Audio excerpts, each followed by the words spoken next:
Muy bien, buenas noches a todos. Vamos a empezar, como les decía, vamos a ver el tema de urgencias, que sepan reconocer y poder remitir a estos pacientes. Es muy importante saber reconocer esto.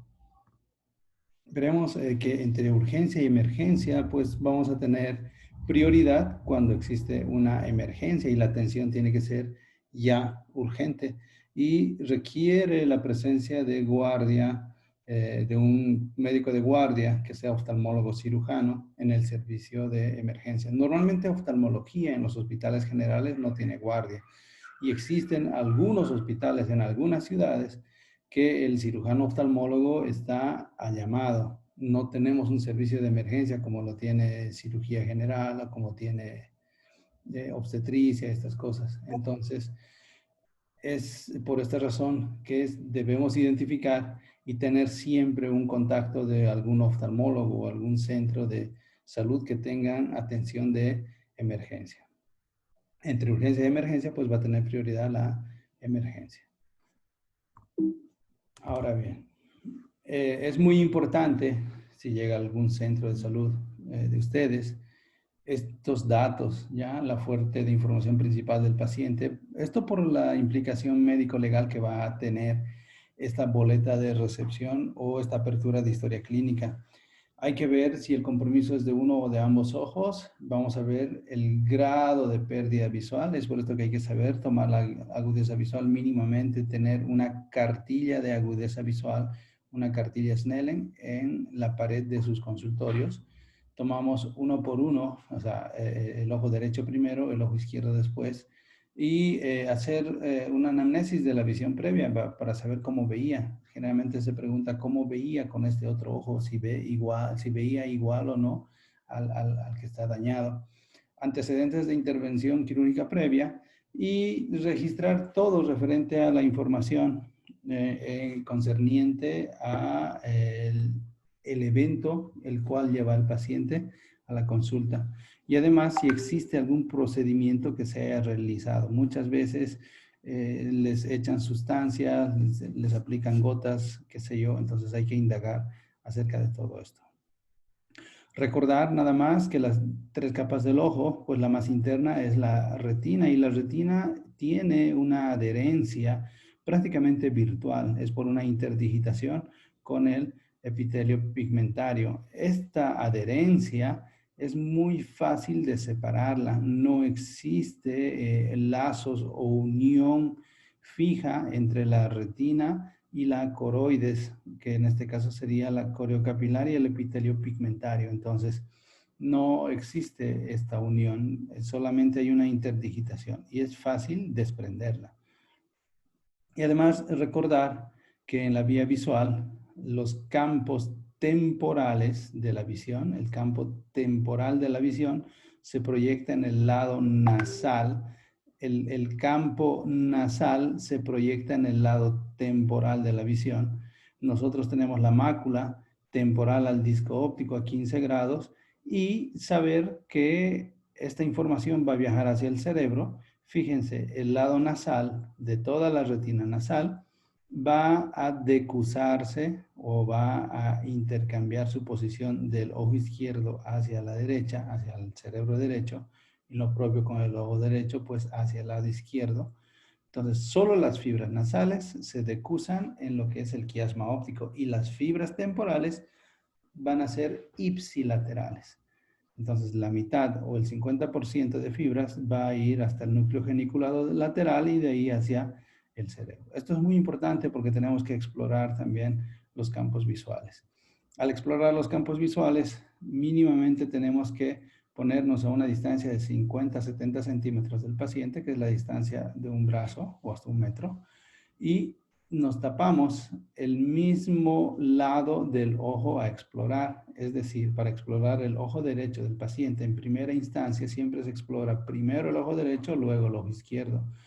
Al explorar el ojo derecho del paciente, nosotros que estamos frente a él tenemos que tener el ojo izquierdo abierto y exploramos el campo visual desplazando un bolígrafo, una luz o el mismo dedo de la mano, lo que ustedes quieran. Entonces hacemos una pericampimetría por confrontación.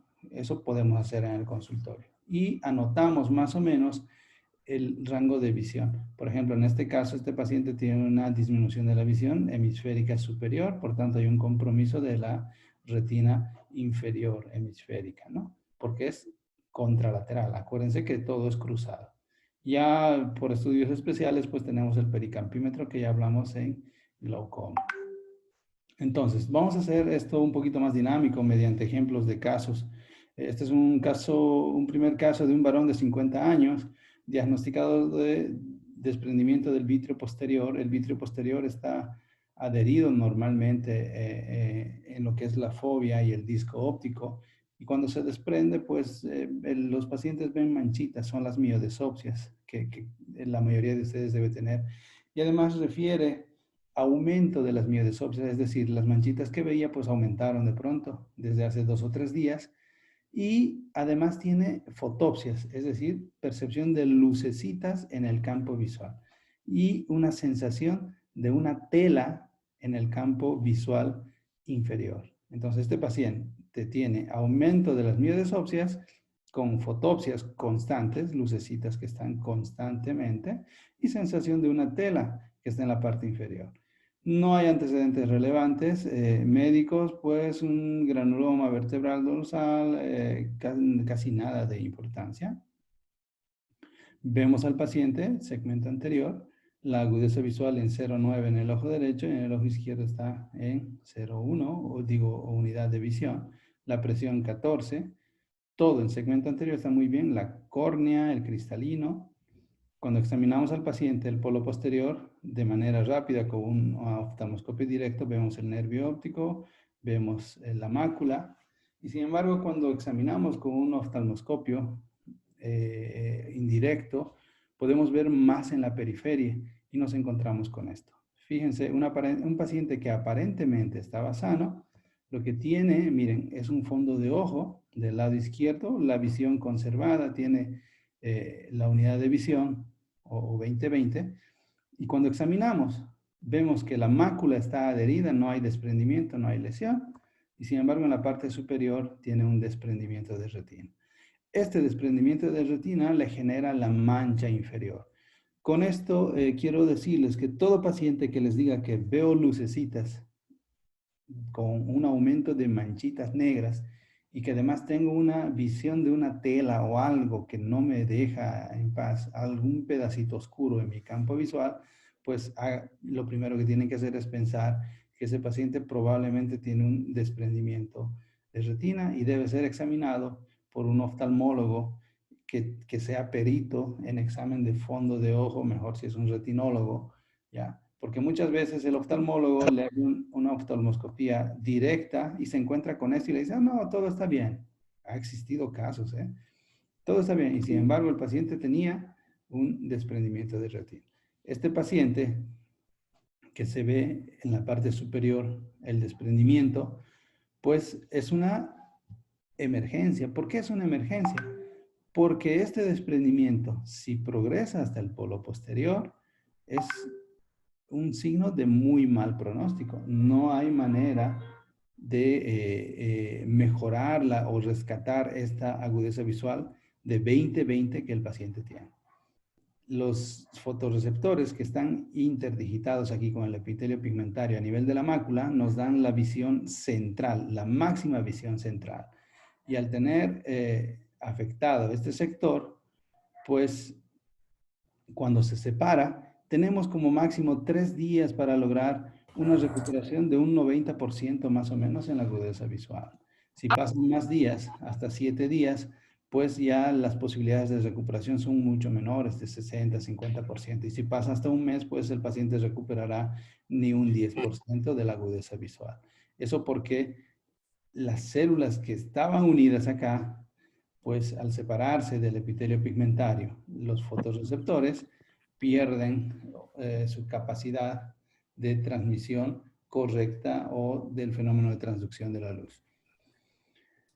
En este caso, tenía una lesión superior con 2 orificios, ¿ya? Que es lo que nos inicia. A veces estos orificios son espontáneos o son inducidos por un trauma. Muchas veces la retina se adelgaza, se degenera en la periferia, generando orificios por donde se mete líquido que es del mismo humor vítreo, ¿no? Y nos separa la retina.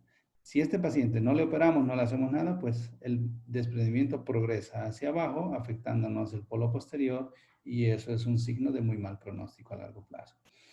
Decirles que en estos pacientes que solamente tienen un desprendimiento del sector superior, muchas veces se toma una conducta médica, quirúrgica, pero no tan agresiva. ¿Qué es lo que hacemos? Se le inyecta un gas en el ojito, ¿ya? En el sector superior, y hacemos una especie de rolling, o movemos al paciente. El paciente tiene que ponerse boca abajo y poco a poco ir levantando la cabeza, cosa que la burbuja de gas nos va a ir aplanando la retina, aplanando de esta manera como un rolling, como un amasador, para después este gas que es expansivo, pues aplana toda la retina. Nosotros le damos láser en el sector de las roturas y el paciente pues se queda con la retina superior que estaba desprendida toda aplicada. Muchas veces este procedimiento genera roturas en lo que es el vitrio posterior, de las fibras del vitrio, y en algún momento explicamos que cuando se desprende el vitrio en la interfaz vitrio-retiniana, de estas 3 capas que tiene, pues hay una de las capas que es donde está la corteza vítrea posterior, que tiene las células que se llaman hialocitos. Lamentablemente estos hialocitos, si se desprende de forma agresiva, por así decir, el vitrio por el producto del gas inyectado, pues si se desprende por debajo de los hialocitos, se lleva los hialocitos junto con el vitrio y no prolifera ninguna membrana. Pero si se queda el hialocito adherido a la porción posterior, genera una membrana epirretinal. Y en un alto por ciento de estos pacientes que tratamos de esta manera, posteriormente tenemos que estar haciendo una cirugía porque se crea una membrana encima de la retina. Les crece como una telaraña por encima de la retina. Este paciente pues tendrá una afectación del campo visual inferior, como se ve en esta imagen. El paciente refiere que ve una mancha inferior. El desprendimiento es superior y la mancha es inferior. ¿Algunas dudas aquí? ¿Algún comentario?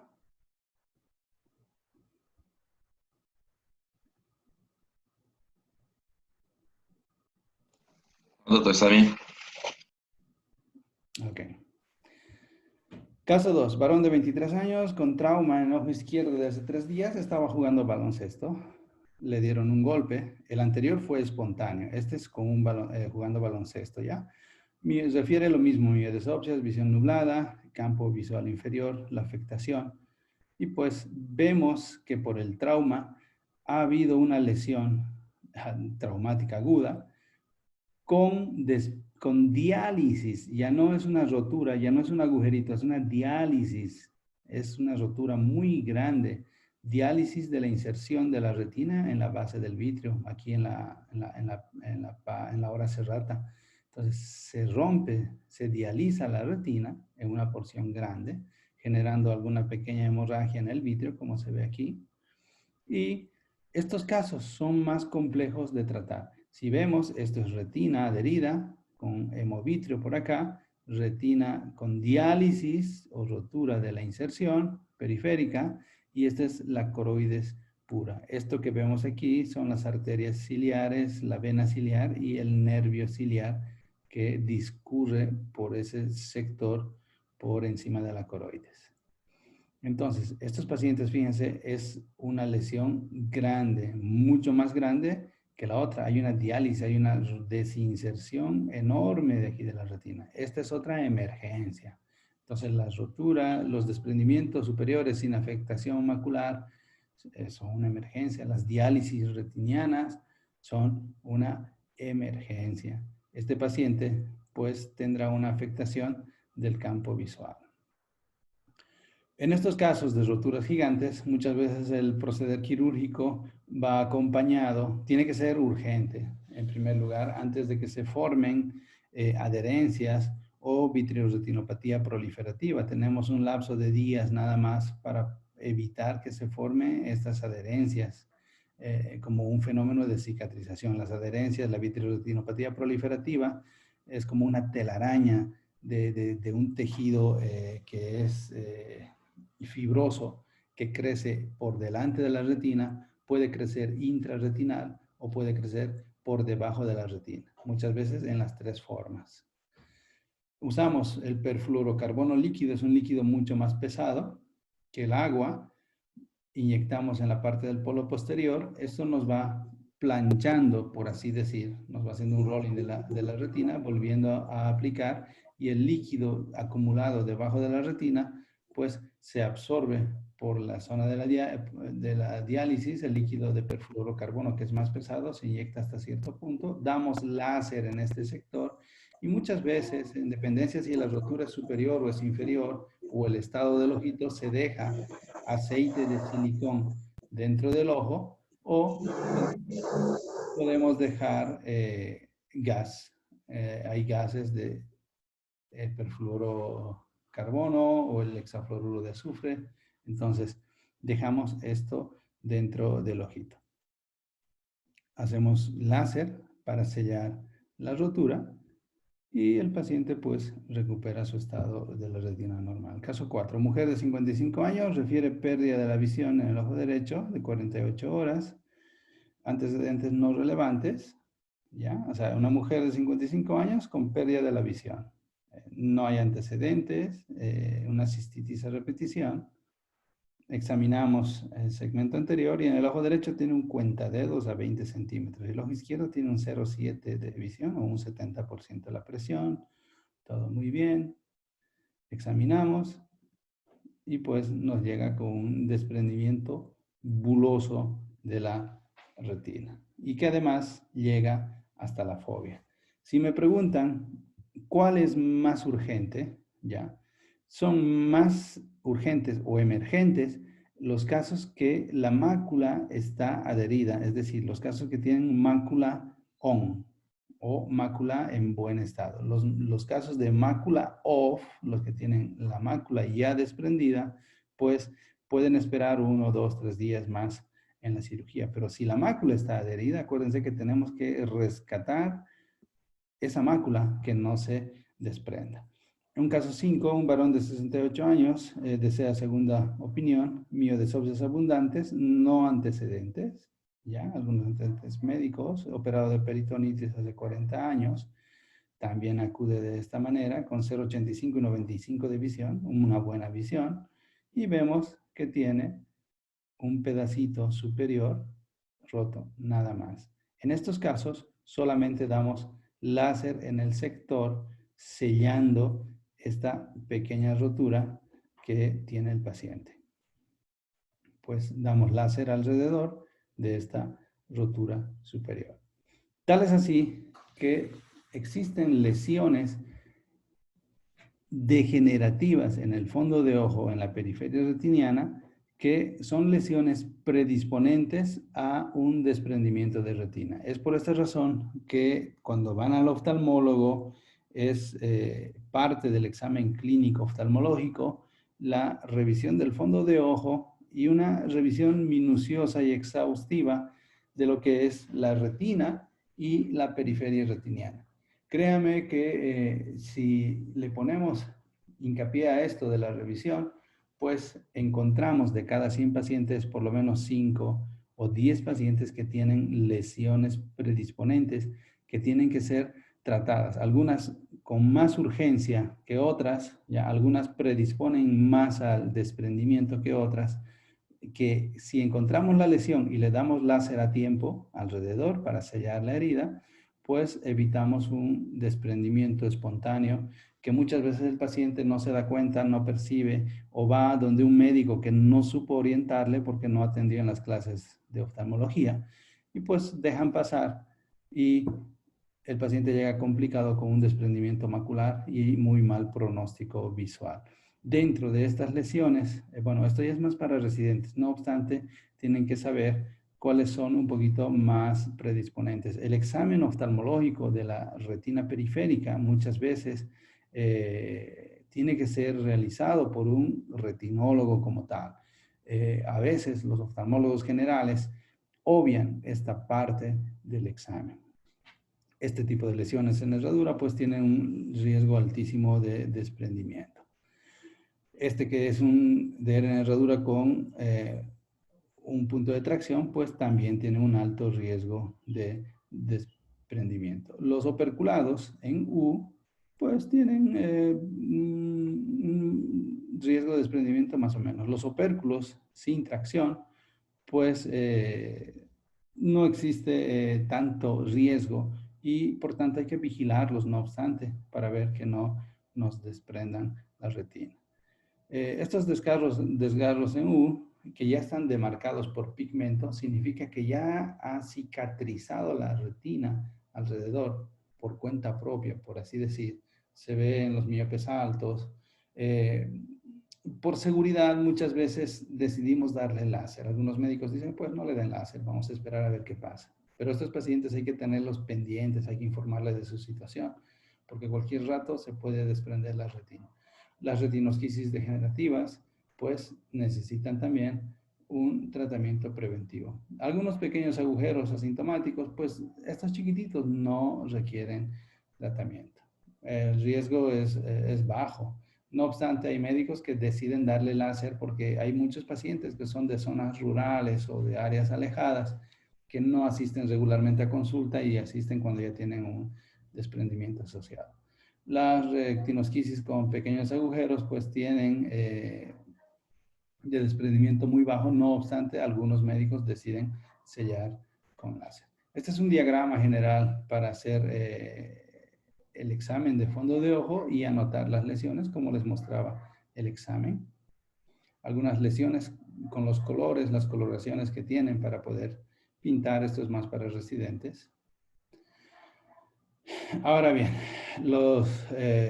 ya decíamos que tienen más prioridad o es una emergencia las lesiones de desprendimiento de retina sin afectación de la mácula. Tienen prioridad al momento de ser tratados. Y los desgarros que tengan un colgajo y más si tienen un punto de tracción. Este es un caso 6 de un varón de 53 años. Refiere ver mínimo de haz de luz, percibe el campo visual como si fuera la cabeza de un alfiler, o sea, ve muy poquito. Apenas ve el pinhole que le llaman. Con el paso del tiempo ve rojos todos los objetos y tiene algunas mioidesopsias. Antecedentes oftalmológicos, pues nada, antecedentes médicos, hipercolesterolemia, hipertenso, arrítmico además. Acuérdense de esto, hablábamos hace poquito. Y la visión en el ojo izquierdo está terriblemente mal, 0,0008. Cuando revisamos, pues nos encontramos con esto en el ojo derecho. Fíjense, este es un fondo de ojo de un paciente hipertenso. Vemos cómo hay tortuosidad vascular, vemos cómo hay un aumento del brillo de las arterias. Este es el ojo derecho, que tenía un 0,8 de visión, y este es el ojo izquierdo. ¿Alguno podría decirme el diagnóstico de este paciente?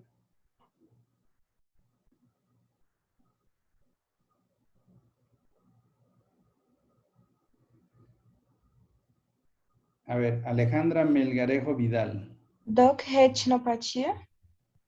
Alejandra Melgarejo, ¿qué es esto? No es retinopatía. Lo vimos el viernes. Catarata, doutor? No. Sería una lesión por oclusión de las arterias, doctor. Exactamente. ¿Quién me habló? Lauro. Laura Enrique.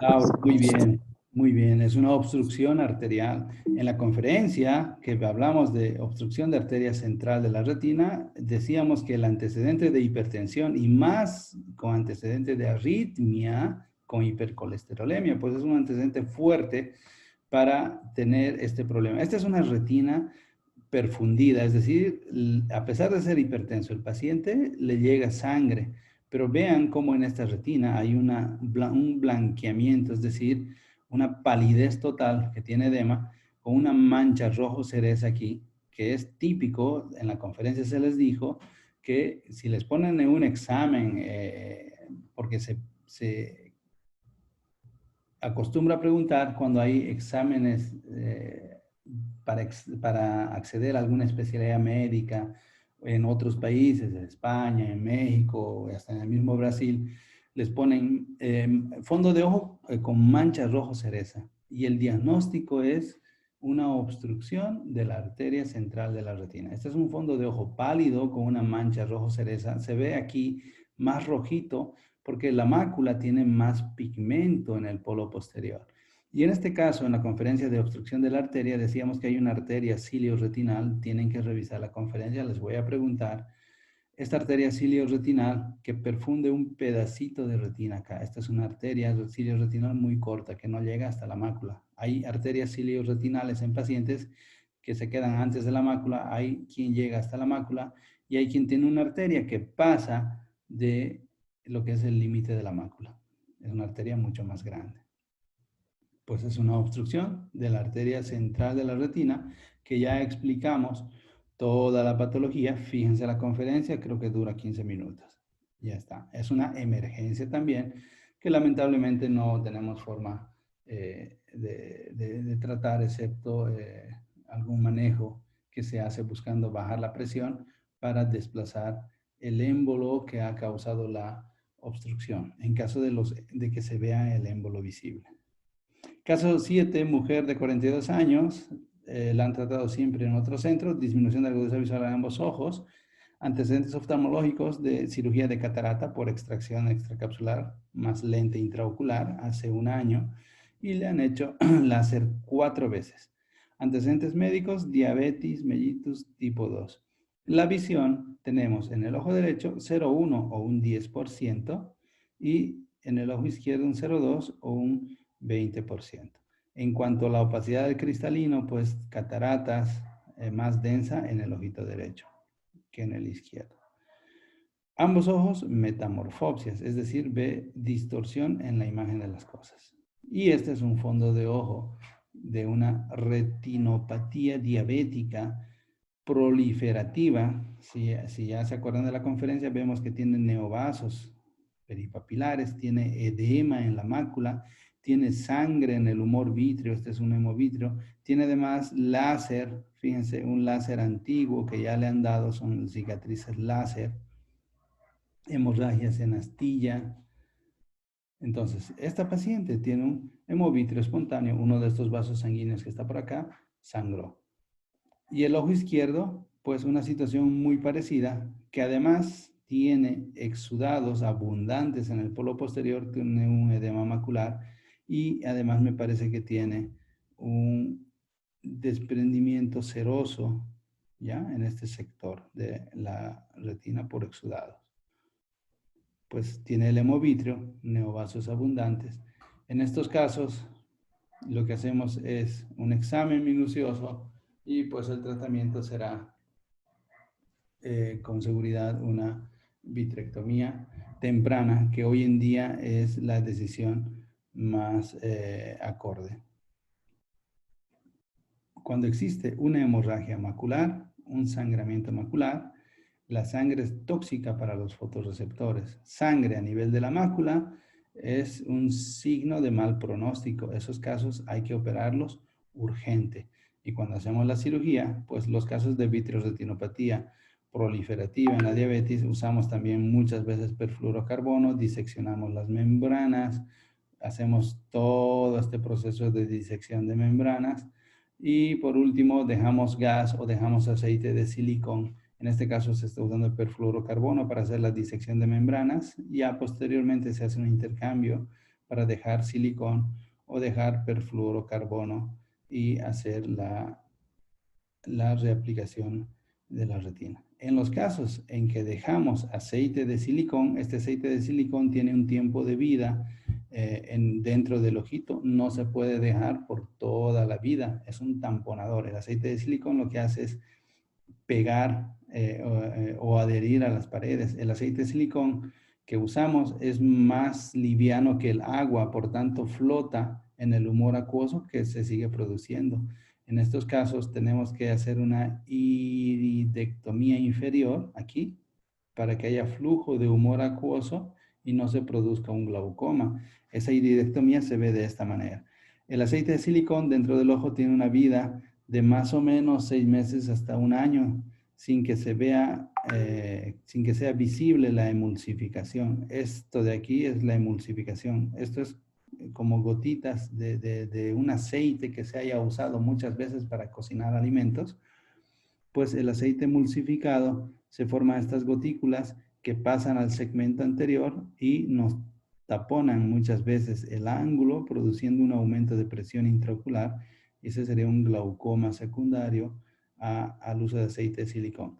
¿Qué es lo que tenemos que hacer en estos pacientes? Pues tenemos que retirar el aceite de silicón en el lapso de 6, 8 meses o 10 meses o máximo 1 año.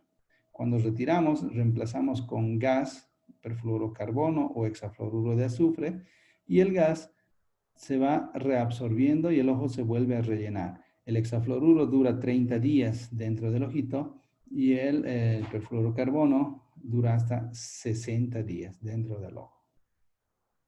Y no es necesaria una nueva intervención para sacarlo. En cambio, el aceite de silicón sí hay que volver a intervenir para retirarlo. Caso 8, mujer de 61 años, refiere conjuntivitis, 3 semanas de evolución, está en tratamiento con fenilefrina, estos son antibióticos y un antiviral y antiglaucomatoso, y antecedente oftalmológico de cirugía de catarata hace 2 años y operada de glaucoma hace 4 años. Cuando se hace la cirugía de trabeculectomía, ya hablamos de glaucoma, hay una bula superior y la paciente nos llega de esta manera. Fíjense como en el sector superior que tiene la trabeculectomía, en la bula filtrante, pues ha habido una infección. Y a partir de esa infección de la blebitis, se llama blebitis, la infección de la bula filtrante, pues se ha metido el germen dentro del ojito, produciendo una endoftalmitis. Esto es una emergencia. Grábense en la memoria esta imagen. Fíjense cómo no hay una hiperemia de la conjuntiva, cómo tenemos un hipopión, un nivel de pus en la cámara anterior y cómo hay opacificación de la córnea, opacificación del humor acuoso que no nos deja ver detalles del polo posterior.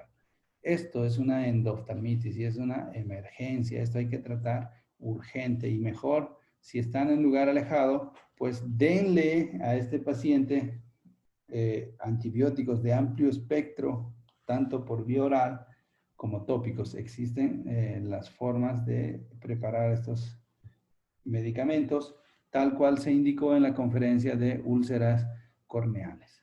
Por lo menos para que llegue el paciente, hay que iniciar este tratamiento por si es de un lugar muy alejado. En caso de que viva en la misma ciudad, que haya un servicio de oftalmología, pues remitan el caso de emergencia. Fíjense cómo el nivel de pus está dentro en la cámara anterior y hay una opacidad de medios. Y además ya hay afectación del humor vítreo por acá atrás. Esto es pus, es una colección de secreción purulenta. Es una emergencia absoluta. Este paciente no tiene que tardar ni 5 minutos en llegar con un oftalmólogo. Tiene que ser sí o sí y el inicio de tratamiento tiene que ser sí o sí. Anamnesis, todo esto que ya hablábamos. Y bueno, ya en el servicio de urgencias, hoy en día se decide la cirugía. Hay que hacer una vitrectomía temprana con infusión de iodopovidona al 1,25% y además dejarle estos tipos de antibióticos adentro del ojito y hay que hacer un tratamiento tópico y tratamiento sistémico con antibióticos de amplio espectro. Vancomicina, ceftazidima, si ven, son antibióticos de muy amplio espectro. Y muchas veces cuando hacemos la intervención quirúrgica le dejamos aceite de silicona adentro del ojito, ya que en cierta manera el aceite de silicón tiene un efecto bacteriostático y nos ayuda con el estado infeccioso que tiene adentro del ojito. El pronóstico visual pues generalmente es malo en estos pacientes. Este es un varón de 54 años que refiere disminución de la agudeza visual en ojo derecho tras un golpe con una rama mientras corría en el bosque. Comenta que se encontraba en medio de un coto de caza, es una cacería, estaban cazando con estas pistolas que son de aire comprimido que disparan perdigones. Antecedentes, pues alguna cosa simple, no nada relevante. La agudeza visual apenas percibe la luz y puede discriminar en qué posición está la luz en el ojo derecho, y en el ojo izquierdo tiene un 95% de visión. Cuando lo examinamos al paciente, pues vemos esto. Fíjense cómo tiene un orificio de entrada y el trayecto que va hasta acá atrás. El ojo derecho y el ojo izquierdo. Este punto de trayecto, fíjense cómo ha atravesado el cristalino, ha impactado, ha roto el iris, formando un orificio en el iris, y no solo en el iris, sino aquí en este sector del limbo esclerocorneal. Es ese el trayecto del proyectil. Este paciente tenía un perdigón de estas armas que usan compresión de aire. O sea, la han disparado. Pues se hizo la cirugía y se extrae el perdigón, que tenía 1, 2, 3, 4 milímetros de tamaño, de dentro del ojito. Obviamente el manejo de estos pacientes hay que hacerlo como si fuera una endoftalmitis. Hay que hacer un cultivo, hay que hacer un tratamiento antibiótico muy amplio, vancomicina, moxifloxacino, a manejar antibióticos de muy amplio espectro. Estas cirugías son muy complejas, ¿ya? Y usamos también el perfluorocarbono. A veces cuando hay traumas, no solo de este tipo del perdigón, sino un trauma contuso, existen diálisis retiniana, existe luxación del cristalino hacia atrás, y este desprendimiento de retina, pues se trata de manera urgente, emergente, y se logra reaplicar la retina, arreglando toda la situación que se pueda crear dentro del ojito, buscando siempre conservar un mínimo o un resto visual mínimo que al paciente le permita por lo menos orientarse y no perder el ojito. Entonces, emergencias, desgarro con colgajo que tiene que ser tratado, un desprendimiento sin afectación de la mácula, eso es una emergencia, algo que tiene que ir ya en ese momento, no puede esperar el paciente. La endoftalmitis y un cuerpo extraño intraocular. El resto de cosas que hemos hablado se tratan como urgencia. La urgencia puede esperar hasta casi 24 horas, pero también es un tratamiento urgente, ¿no? Estas son las emergencias. Estas cosas se preguntan en el examen. Emergencias del polo posterior. ¿Alguna duda hasta aquí? ¿Algún comentario? No, doctor. No, doctor. No, doctor, está bien. Listo. Doutor, ele John está pedindo que acepta. La internet dele se cortou. Sí, ya, pues ya lo acepté y ya terminó todo. Gracias. Ok, van a poder ver la grabación. Listo. Doctor? Saludos. Dime. Sube el video en la plataforma o en el grupo, porfa. Sí, claro que sí. Sí, doctor. Siempre hago. Ya, muchas gracias. Gracias, doctor. Hasta luego. Chao. Hasta luego, Chao, doctor. doctor. Gracias. Hasta luego. Boa noite, doutor.